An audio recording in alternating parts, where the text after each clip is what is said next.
My first question is one you've pretty much already answered. I'd just like to maybe give you an opportunity to add any more completeness to what you described about how important it is to be sure that every American is served promptly and efficiently by the Social Security Administration.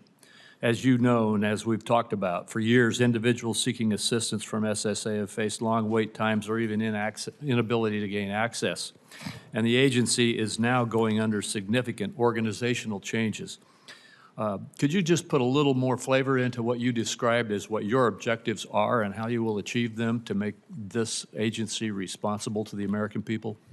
Yeah, I think, first of all, it's an honor to be here, and thank you for the time. This is a mission-critical function. It's a mission-critical function, and it's been 89 years where over 200 million Americans have been beneficiaries of payments. Today, over 100 million Americans pay into the system.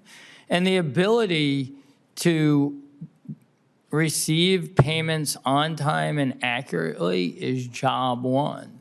The ability to process any type of claim we receive is job one, and the ability to be available.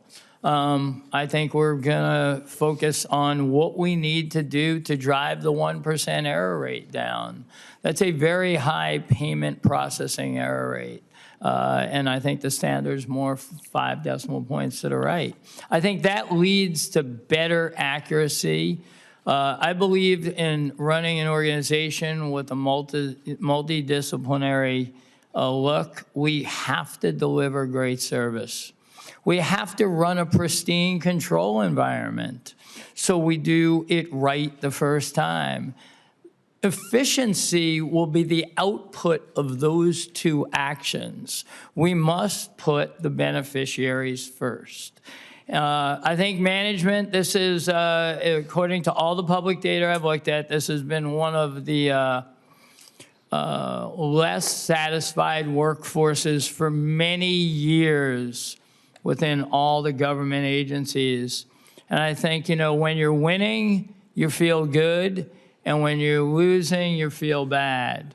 And my objective is to come in and motivate the workforce we have, 50,000 plus, to be able to get our job right the first time for the American public.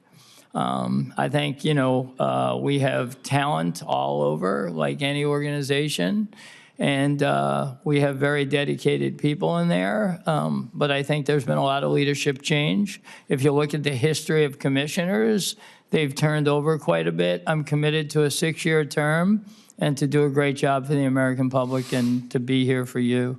Thank you. Well, thank you very much. And I'm sure you've noticed the daily news on President Trump's effort with the Department of Government Efficiency, or DOGE. You've heard about it today already, and I bet you'll hear about it some more. The Social Security Administration is one of the agencies that has received a lot of media attention regarding these efforts. For the record, are you currently at the Social Security Administration? I'm not at the Social Security Administration, sir. Have you been consulted by the acting commissioner about DOGE's work at the Social Security Administration?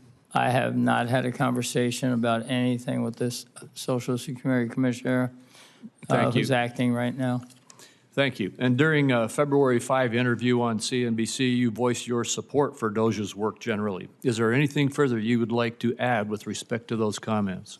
I've run a quality control and efficiency program in companies my whole life. You know, I've always been overseen by the OCC and the Fed, and control really matters a lot. So I've always considered myself an efficiency expert, but also a quality expert. If you look at my rankings when I took over the mortgage company in J.D. Power, we went from the lowest performing to the highest performing. So my comments really mean that I'm happy to work with anybody who can help us, and I believe that I'm fundamentally about efficiency myself. Thank you.